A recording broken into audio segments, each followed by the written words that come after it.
আন্দোলনে সহস্র ছাত্র জনতার মৃত্যু হয়েছে। এসবের সঙ্গে সরাসরি জড়িত শেখ হাসিনা, বলেছেন যুব ও ক্রীড়া উপদেষ্টা আসিফ মাহমুদ। তাই শেখ হাসিনা যুব উন্নয়ন কেন্দ্র সহ সকল স্থাপনা থেকে তার নাম বাদ দেওয়ার নির্দেশ দিয়েছেন তিনি। এছাড়া গণঅভ্যুত্থানের সময় যারা ইন্টারনেট বন্ধ করেছিল তাদের বিরুদ্ধে ব্যবস্থা নেওয়ার কথা জানিয়েছেন আইসিটি ও ডাক টেলিযোগাযোগ উপদেষ্টা নাহিদ ইসলাম। 100 গ্রাম রাঁধুনি হলুদ বা মরিচের গুঁড়ার সাথে 2টি এবং 200 গ্রামের সাথে 4টি রাঁধুনি স্বাদ মিশালি ফ্রি।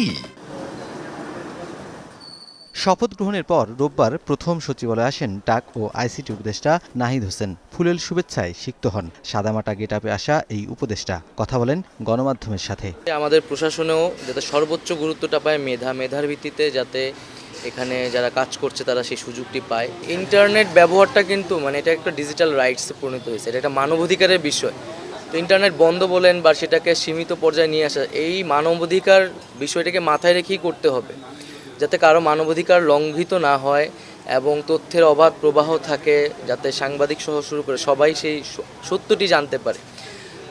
তবে আমি আজকে চেষ্টা করব প্রথম দিনই যে গত আন্দোলনে যে ডিজিটাল ক্র্যাকডাউন আমরা বলেছি ইন্টারনেট বন্ধ করে, তার তদন্তের জন্য আজকে আমি ব্যবস্থা নেব যে কেন এই ঘটনাটি ঘটেছিল এবং কারা সেটার সাথে জড়িত ছিল। নিজ দপ্তরে যোগ দিয়েছেন যুব ও ক্রীড়া উপদেষ্টাও। কর্মকর্তাদের সাথে বৈঠক করেন আইসিসি নারী টি-20 বিশ্বকাপের নিরাপত্তা নিয়ে। জানান বিসিবি ও বাফুফের ব্যবস্থাপনায় আইনগতভাবে পরিবর্তনের কথা। এ সময় যুব উন্নয়ন কেন্দ্র থেকে শেখ হাসিনার নাম পরিবর্তনের নির্দেশ দেন উপদেষ্টা। ল অ্যান্ড অর্ডার সিচুয়েশনের জন্য আমাদের নারী বিশ্বকাপটা আমাদের বাংলাদেশে ভেন্যু হওয়ার ক্ষেত্রে একটু হুমকির মুখে আছে। যুব ক্রীড়া মন্ত্রণালয়ের অধীনে শেখ হাসিনা জাতীয় যুব উন্নয়ন ইনস্টিটিউট আছে।